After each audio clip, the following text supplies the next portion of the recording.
Once again, live at the Monterey Jazz Festival, Leroy Downs here with the great Terry Lynn Carrington. Hey, doll, how are you? How are you? I'm great. Oh, man, it's so special to have you up here in Monterey again, and this time it's Artist in Residence. That's right. I'm very pleased this year to have been selected for that. So we just got a chance to see you a little bit working with the kids for the Next Generation Orchestra. Tell me a little bit about how that went, the sound with that, and some of the duties that you have here this weekend. Well, it went good. The rehearsal went great. They sound amazing. I helped pick, well, at least I picked the drummers for the band, and I heard some of them before because they were in a 5-week summer program that I do at Berklee College of Music, so I'm familiar with quite a few of them. And the rehearsal went great. They're a very talented young group of people, and we play Sunday at, I think, 1 or 1:30 with the opening group on the Lions stage.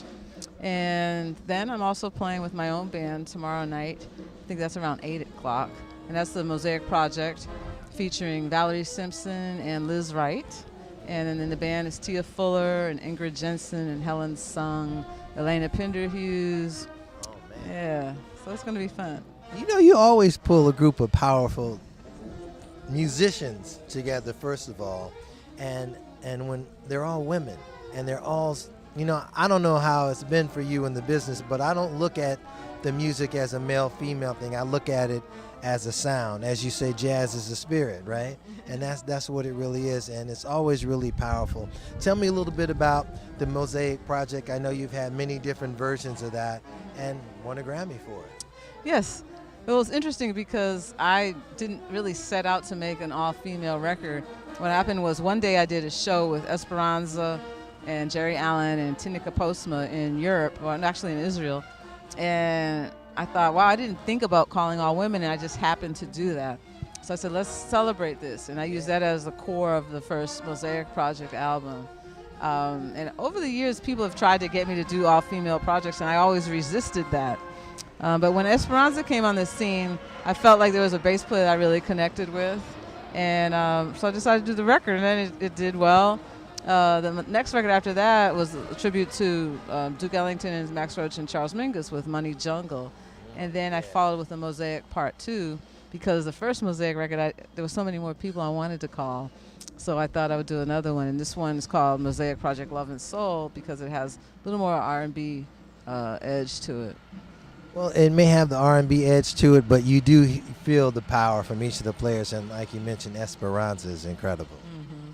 Yeah, and there's also a lot of different vocalists. There's Shaka Khan on the new one, and Natalie Cole was her last recording. Valerie Simpson, Liz Wright, Paula Cole, Jaguar Wright, Nancy Wilson, Shantae Moore, Layla Hathaway, Ledisi. Yeah. So people that sing a little bit of jazz Right, and some R&B, you know, mix it all up. Yeah. Well, you just mentioned tribute a couple of times. You were just at the Hollywood Bowl in L.A. doing a tribute, and through the years, you've always done some of these different tribute projects, like one for Billie Holiday, and this one was for Natalie Cole and a few other people with that. Dinah Washington, Eartha Kitt, and Lena Horne. So the second half of the show at the Bowl was for those three. The first half was for Natalie Cole, and it was Patty Austin, Ledisi, Dee Dee Bridgewater, and Judith Hill. They sang with Natalie's original band, or her current band, for the first half, and then they sang with my band for the second half. Well, you always bring some powerful bands together. It's always great to see you. We're so happy to have you here in Monterey this year. You know, I want to talk about the Power Trio because I really love when you're playing with Jerry Allen, David Murray, and then Craig Harris as well. I know, right? Yeah. It is a powerful trio. I'm trying to just, you know, hold my own with David and Jerry. David's got a lot of energy when he plays, and you know, I hadn't really played with him but once or so before. And we decided to do this record. It was actually David's idea. And then I produced a record, and everybody seems to like it, so I'm really pleased. So a record without bass. Well, on one track there's bass, but most of the record there's no bass.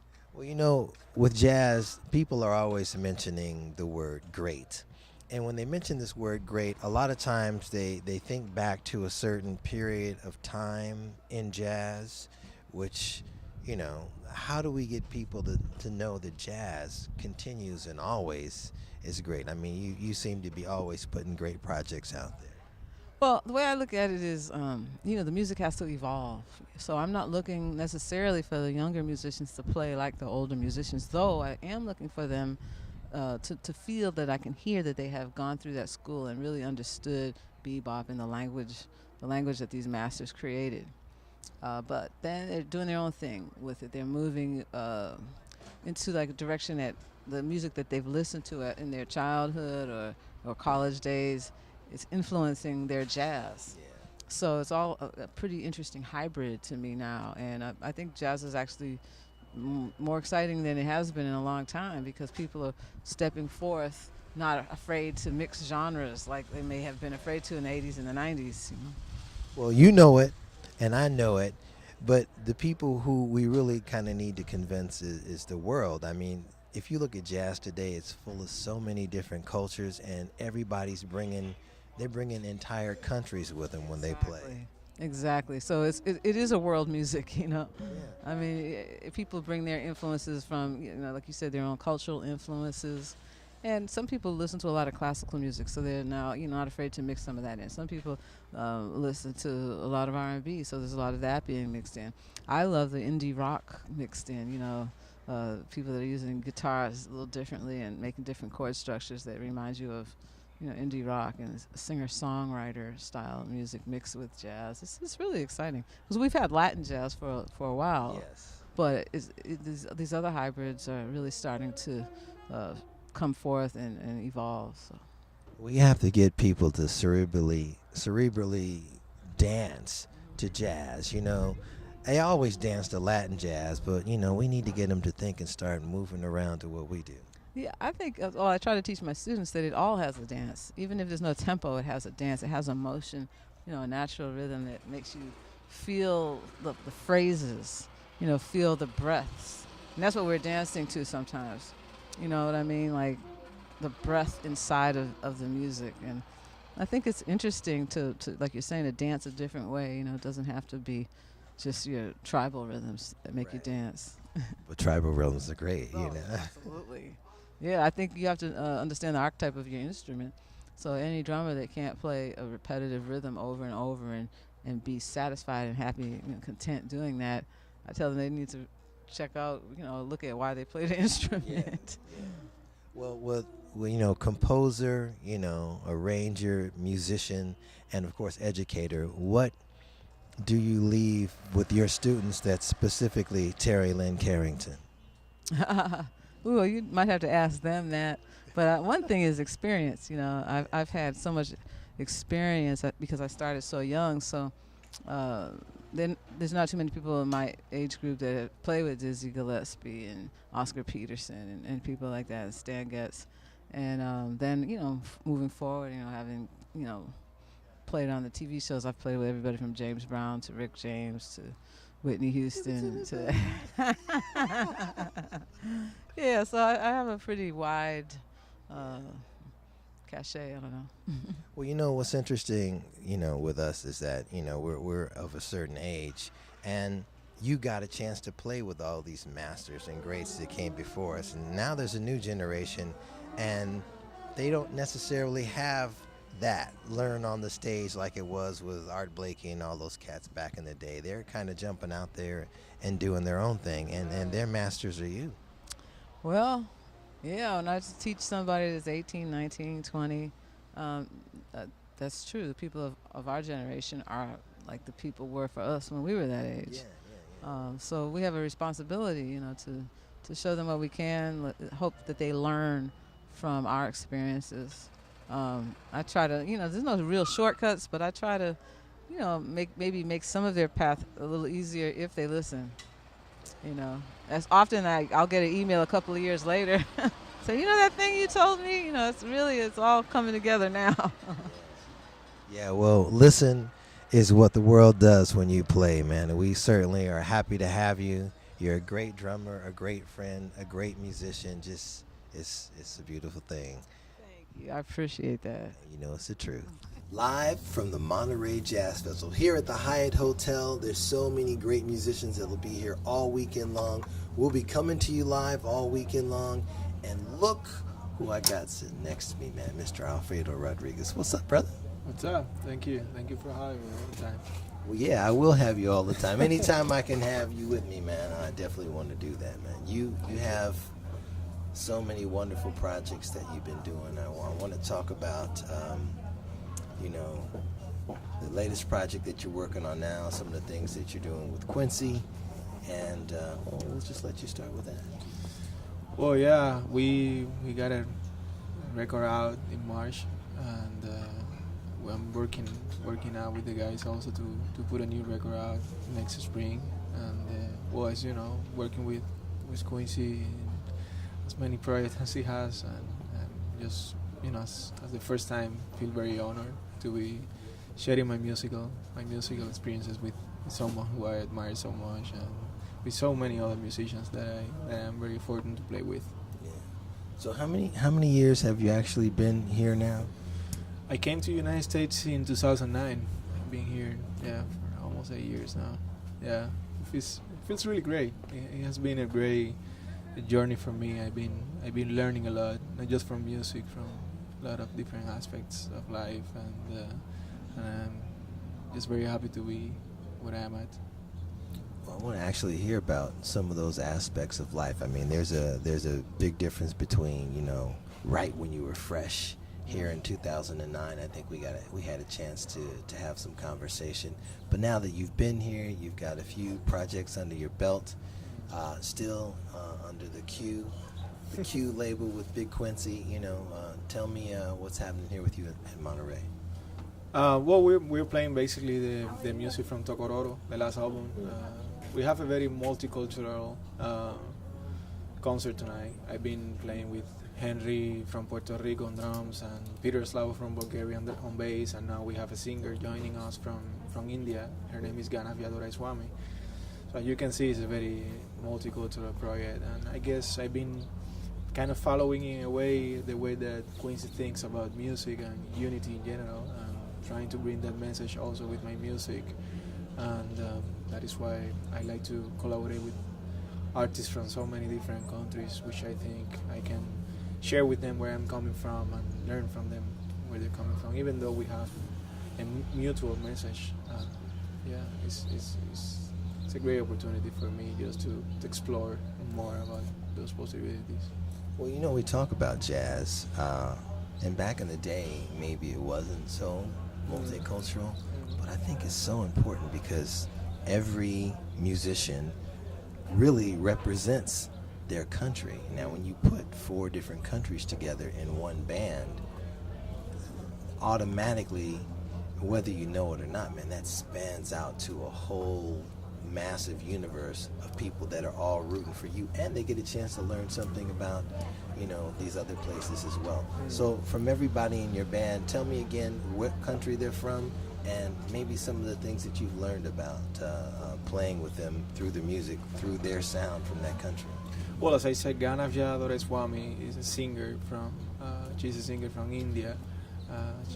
She was born here in the United States, but she used to live in India for certain years in her childhood. And we have Peter Slavo from bass from Bulgaria, and we have Henry Cole on drums from Puerto Rico. I've been playing with Peter and Henry for a while now, almost 6 years. And again, as I said, they bring to the table many, their culture, which is. You were mentioning like the jazz tradition, which is basically of course coming here and was born here, and was kind of it's kind of the same with the folklore in my country. It's sure. Usually with the tradition, like with the folklore in any country, it just keeps very tight. Just with musicians who were born there and had the folklore in their blood. But I guess what we're trying to do is to expand a little bit, and just think a little more global, just about music in general, which is basically what I am too. I'm a musician. I was born playing Cuban music because my father is a singer, but at the same time I started at 7 years old playing classical music, and as you know, I discovered jazz when I was 12, 13 years old because my uncle randomly gave me a CD of Kid Jarrett, which was the concert, completely improvised concert. So that is my life. And also since I came here to the United States, I've been living this process of transculturation. The United States is a country where you can find many different cultures and people. I guess I am just expressing through my musical sounds my life, and it has been my life, just this great process of multicultural exchanges. Well, there's a lot of politics in music as well, and In life. in life. Oh my gosh, in life, yes. Certainly there are some in the music, but let's talk about some in life and maybe how they've affected the music. I mean, the United States has a different kind of relationship with Cuba now. So have you been able to go see family and come back to that and kind of revisit where you're from, and has that, given you some new ground, or, tell me about it. Yeah, I have family still in Cuba, Yeah. and I go back and forth every year.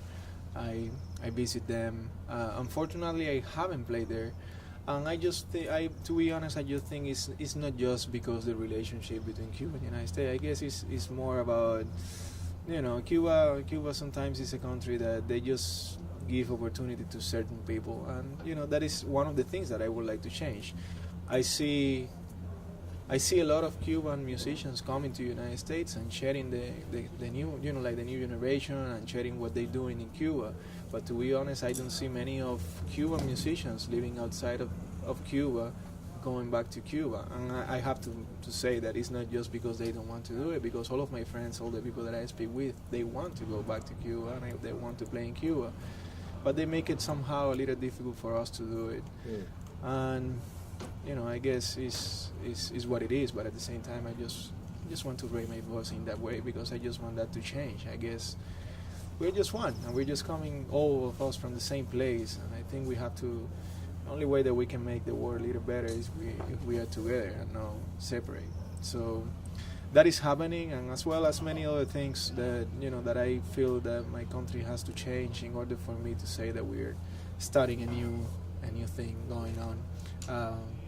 But still, I'm one young musician fighting for freedom since I came here to the United States, and I guess my way to do it is just playing my music and just trying to bring where I'm coming from, and what are my experiences, and what I have to say through the musical sounds, and I will keep doing that. Well, I mean, this is most important. It's what we base our life on, is this universal thoughts that we have in our head, and translate them to music, and then the next thing you know, the whole world is listening to something special that came directly to you. I mean, that's the key to being, a creative artist, man. It's got to be beautiful. When do you take your time out, or what is your creative process? Do you take your time out to think about music that you want to do, or does it just come to you in regular life? I guess since a few years ago, it has been just through improvising.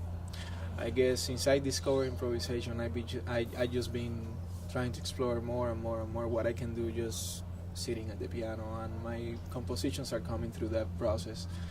It always is different, as our lives are also too. We don't know what is going to happen tomorrow, but we have to keep improvising with them just in order to make it happen. It's the same with music, I guess I just sit in the piano, I just start playing, and sometimes I like it more than others, and I just try to record that idea, and sometimes becomes a song, sometimes just is there, the experience. But it has been like that. It has been more like that than just I never take until this point in my career. I have never taken time out. I guess it's something that I just feel like music is like water for me, to be honest. It's something that you need to drink every day in order to keep going with your life, and it feels like that for me. Isn't it amazing that out of all the creative people in the world, all the musicians, and an instrument and an instrument's limitations, that throughout your life, everyone is still coming up with creative ways to express themselves that are not repeats of what you've already heard. Yeah.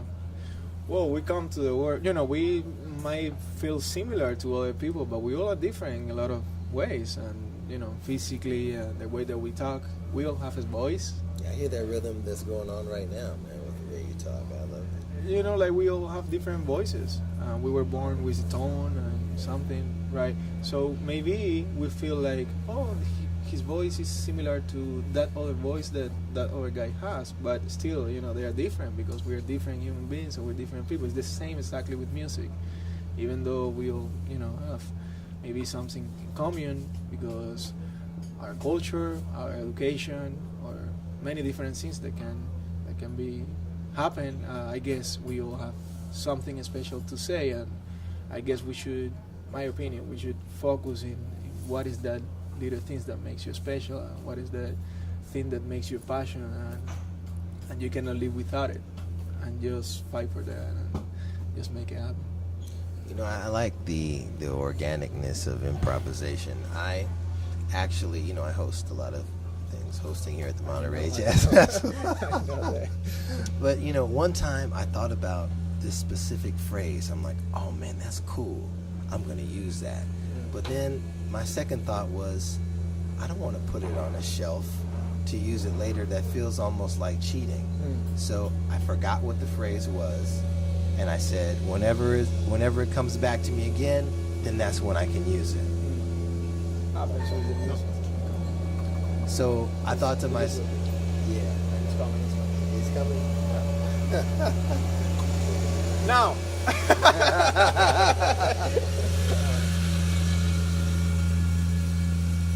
So I thought to myself, this is a phrase that I made up. I thought it was cool, so I'm going to use it. But then I said, that's cheating.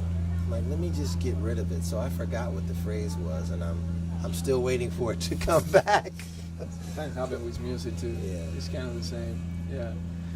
I guess it's the beautiful thing of our life is our intuition, our what we choose. Yeah. I guess it's about choosing the right thing, what feels honest to you. Yeah. And it can be translated to all terms in life, not just into music, but music is part of life. So yeah, it's the same. Why, once we are on stage, we have the ability to choose how we want to express who we are. And I just try to always be honest with myself, and just if I feel like sounds or something that that kind of interests me, I just try to go in that way and just risk a little bit. It's what I'm trying to say at the end. We have to risk in order to make something happen. There are certain, when we're playing, there are sometimes there are moments that you feel I just created something that really makes me happy. But in order to find that moment, you have to risk. You have to let yourself go, and you have to improvise. If you don't do it, it's gonna be kind of difficult to find it, because you will be, as you said, just repeating over and over something that is good for yourself and it's safe. It's safe, but it's not gonna be that special, because it's not even that special for yourself. Right. So people are not gonna get that emotion, that that naturalness. I don't know if that is a word, but they're not gonna find that special the moments. Well, I like the way that you live out on the edge.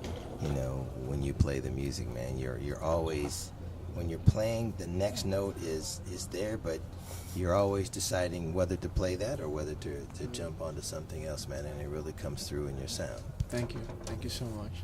Thank you. Well, brother, I always appreciate hanging out with you, man. Alfredo, you're one of the best, man. We Thank you so appreciate much. you, brother. Thank you. Very happy to be here, and looking forward to sharing my music again here at the Monterey Jazz Festival. Yeah, Alfredo Rodriguez live here at the Monterey Jazz Festival on All Music Television. Thank you. So we're here live at the Monterey Jazz Festival in Monterey with my man and yours, Scott Colley. What's up, man? How are you? Man, Doing good. it's a blessing to be in this beautiful environment here at the Hyatt Monterey, man. And we just want to talk to you about what's happening. Well, it's great to be here too. This is one of my very favorite festivals. And as you know, I've been going here since I was 13. Yeah. junior high, so it has a certain special thing for me to be here and to play. So you played in your high school bands. I think you went to Eagle Rock, was it? I grew up in Los Angeles. I've been living in New York for 25 years, but I grew up in Los Angeles, and my band director, John Ronaldo, who's passed away a few years ago, incredible influence, and built this program, and we would travel up here every year. And I think when I was 13, I got the Best Soloist Award, and we got to play at and our band, our combo, little quartet we had, got to play at the regular festival from the competition. So we played on the Jimmy Lyons stage, when I was 13. Well, that's killer, man. It's a big part of Monterey education and what they do, with the jazz. They always have that together. And so many of these young musicians have had an opportunity to be here, and they've wanted to make it their lives. Yeah. And it really had a great effect on me, being able to come up here and to play, and now every time that I get to play on the same stages, and the rehearsal rooms haven't changed, the venue, the main stage, you just look out, it's the same. It brings back this flood of memories, but it's all because of people like John Ronaldo and many others who really reached out and made those programs what they were, because they didn't have the support from the schools at that time, especially in Los Angeles. They were cutting everything, so he would have these fundraisers, and we would sell all this stuff, and we would have dances, and we would have the dance band play, and then we'd have concerts, and he would put on concerts every week to raise money for us to come up to here and to other festivals, and it was amazing. Well, I mean, it's great to have someone in education with forward thinking like that about their students, to get them on the road, and actually to get you out here to Monterey and all of these other places to get that experience of what it's like. When I think about you, I think about like you and Chick Corea a little bit, because you guys have you played in so many different elements, so many different genres, so many different settings, and you blend in so well with all of these different artists. You have a few different projects going on now here. Yeah, I have quite a few. Trying to write as much as possible these days, and this project that we're doing this evening is Still Dreaming with Joshua Redman, Ron Miles, and Brian Blade. That's a new project, and it's based on the band Old and New Dreams, and it's an incredible outlet for me, because I studied with Charlie Hayden, and he was one of my main influences in California Institute of the Arts. Speaking of another person who was really dedicated to giving and to supporting young musicians. And so that's a very special project for me. I have a new record coming out also in December, which is all my music. It's a quartet called Current. It's with Jonathan Finlayson on trumpet, Nate Smith on drums, and Kevin Hayes on piano, and also got him to sing a little bit on it. What? Kevin singing? Kevin can sing. So that's coming out in December on Artist Share, and that's check out the project on my website, scottpolley.com. That's my plug right there. That's your plug, man. Well, let's talk about Charlie a little bit, man. I know he's got to be one of the great mentors for you, and all of us played with so many people, and he was an individual that believed not only in music, but he believed in the people and the power of the people, and he put a lot of that in his music. Yeah, actually, I was really just thinking about that a lot. Last week I was at the Chicago Jazz Festival, and we played in Grant Park with the Liberation Music Orchestra, and it's the first time I played with that orchestra. Usually it's with Carla Bley and Steve Swallow, and they have a new record out that Charlie played on half of it, and then when Charlie passed away, they continued with Steve. It sounds incredible. So I kind of subbed for Steve, right, which is an ominous kind of feeling as a bass player. Subbing for Charlie, subbing for Steve Swallow, which was like You know, so don't. I was like, don't think about it. But we did a panel discussion just talking about and hearing Carla talk a lot about that connection and what made that group so important, and its political statements, and now this new record is dedicated to the environment, and just really thinking about how music can have a social impact. And I think a lot of musicians tend to get away from that these days, and it's really important to remember that there is a message, you know, with this music, and the Liberation Music Orchestra really encapsulated that. Oh, indeed, man. There's so much that has really, I was going to say this happening in the world today, but really it has always happened in people like Gabby Lincoln and Max Roach and Charlie, you know, wanted to make sure that that message is in the music and people are feeling it in one way or another. We got a chance to see Charlie's last performance at the Red Cat in Los Angeles, and it was under the name of the Liberation Orchestra. And he had all of his students there, and all of his students were playing. He didn't play, but on the very last tune, you know, and he wasn't moving around so much, but on the last tune, his students grabbed the bass and put the bass next to him, and he played like the sweetest version of Blue and Green, man. It was awesome. That's incredible. Yeah, I miss him a lot. Yeah, for sure, man. So we're here in Monterey. You got Still Dreaming with Josh, and the other cats you mentioned, Ron Miles and Blade. Right. Tell me a little bit. I know you have several projects, but tell me a little bit about this one in particular. Since we're here in Monterey, we want to know what the scoop is. Well, this actually came out of an idea that Josh and I were talking about, and at Charlie's memorial, how much we did a memorial for him in New York at Town Hall, and we started talking a lot about the influence of Old and New Dreams, and that for me, you know, it was a group that only lasted maybe 3 or 4 years, really. 3 albums, I think, and but it was at a time for me in the late 70s, early 80s when they were making this music, and it drew me so much to Charlie. And then from that, I got interested in all the other things that he was doing. But so we were talking about it, and then Josh kind of pushed it along, as he can do. He's got a ton of energy and a lot of focus, and we both talked about Brian being a big part of that, and it's really important because this, you know, who's involved in it, because that the language that they created, you know, all stems from Ornette Coleman, right, and their association with Ornette, and how to create so-called free music. Actually, I don't even want to use that term. Take that out. You can bleep that. Music with no preconceived compositional.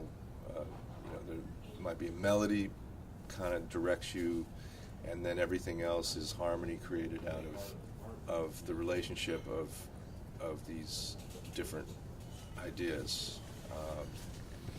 And responding to each other, and so it was very important to have musicians that can deal with that language. Josh is incredible at it, and I'd known Ron Miles for a long time, but Josh suggested Ron, and is incredible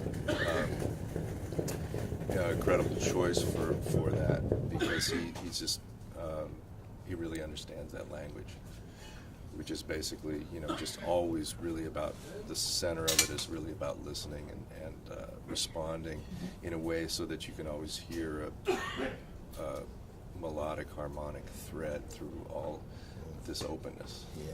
So the writing that Josh and I did some songs for it also is kind of based on those ideas, you know, kind of just things that kind of launch you in a certain direction and you just head out. And but anyway, so we started late last year, and then recorded 5 nights at the Jazz Standard. So hopefully that'll see the light of day here pretty soon. Yeah.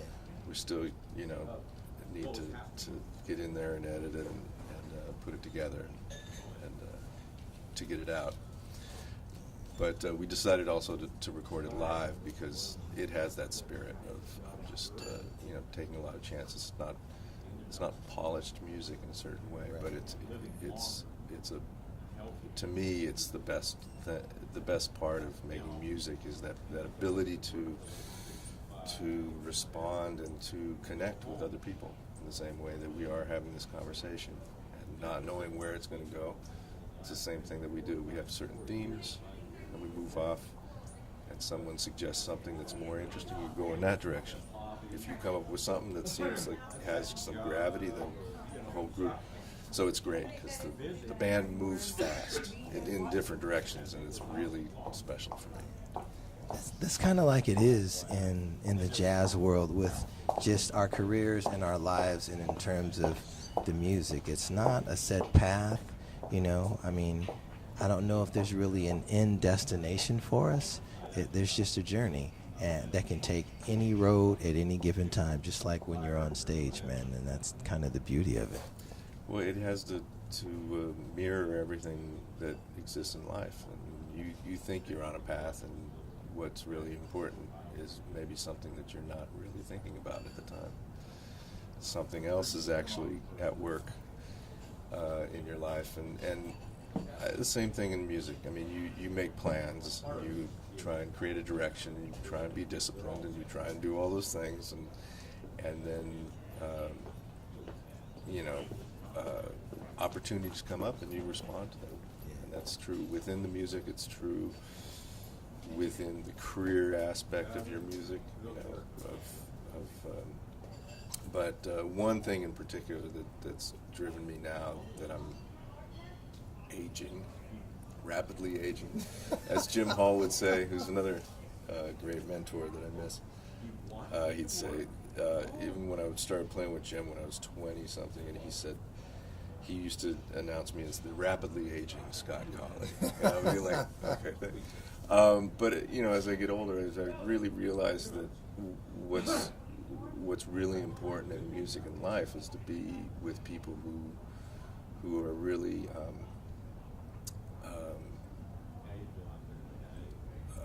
interested in helping you to grow as you are helping them to grow. And that's really something that this group is, you know, these are all close friends, and that's what I'm gravitating towards. Is playing with people that I really want to be around, who we have a mutual, you know, will to help each other through struggles and through, you know, and it happens within musical moments, happens in all our other interactions. So that's, to me, that's how I kind of, that's what my guide, my overall guiding idea is now. Well, what's really interesting is you talk about friends and you talk about mentors. I think that our age level, and we're not really getting old, we're just getting better with what we do. We're part of the last, or you are part of the last contingent of folks that actually got a chance to play with these core musicians who created this music from a time that everybody tends to focus on. So you still have a direct connection with that. But all these younger musicians now don't necessarily get to go out on the road with Art Blakey or play with a lot of these folks. And so there's a new dynamic. I mean, what do you think about some of the younger musicians that are coming along now and some of the things that they're doing, maybe without that connection with the elders? Well, it's interesting. I mean, I'm seeing, you know, friends my age and younger and older becoming those that people will follow. Speaking of Josh and Brian and Ron and Herbie and, you know, the musicians that are still available and around, or, you know, friends like Chris Potter and Donnie McCaslin, Dave Binney. These are guys that are now kind of the guard that's holding up and creating their own language out of these things that we learned. I mean, for me, it's I have to remind myself a lot that I've been so fortunate to connect with these people. You know, I got to play with Dizzy, and I got to play with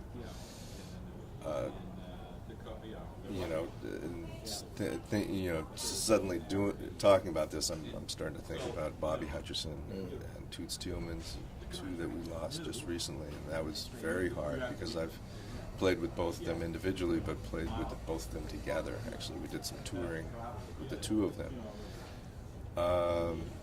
with Billy Hart and Kenny Warner, who would be also two great examples of living people who were out there doing it. You know, so it's kind of that it's a responsibility for. I feel really responsible. Not that I feel on that level.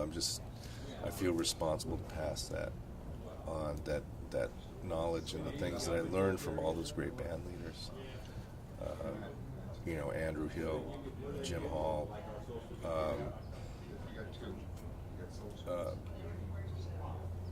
Bobby, those are very, very different processes, very different ways of thinking about music, but very, very connected and very incredible listeners and very empathetic. So that's the feeling that you can pass on. You can pass on parts of the language too. Some of those musicians are very, very specific about what they want as a band leader. Some are very, very loose. I always loved to, talk about when my first rehearsal with Andrew Hill, and Andrew would say, I was looking at the part, and it had changes, and it had a bass line, and it had a melody written in bass clef, and I was like, so Andrew, do you want me to play the changes on the first chorus, or the bass line, or the melody? What is it? He looked at me with a big smile. It's the first rehearsal. He says, I don't play the bass. You play the bass. And then with a big smile, and that was just and I had a very similar experience with Herbie, which was just basically like, you got to find your own path in this, with the language that you know, and the vocabulary that you have, and then open your mind and find out what you want, open your soul and find out what is it in your place in the music. And both of those people are very, very, very patient with letting you find your space and your way into fitting into that group, even if you're jumping into the middle of something that's already been established, just like, and then part of it too is kind of forgetting whatever great bass player did before you and trying to find your own way, because that's the essence. So that's the thing that we can pass through this generation on to the next generation, on to the next generation. And the same thing happened to these older musicians that you mentioned that have passed on. They had to deal with the same things too. They came out of a different era, and those people that taught them eventually passed on. So that the great thing about this is it's a generational thing. It's passed on beyond our little things that we get all worked up about. Yeah, man, we're social issues and things that are happening right now are insane, and you just, the music's there. Yeah, we're the dash, man. It's like a 360-degree revolution, and we're on it for a certain part, and we're leaving our legacy behind, just like you, brother. Scott Colley. Hey, man, thank you, man. Really appreciate you. Really appreciate it, man. Thanks. Live here at Monterey on All Music Television.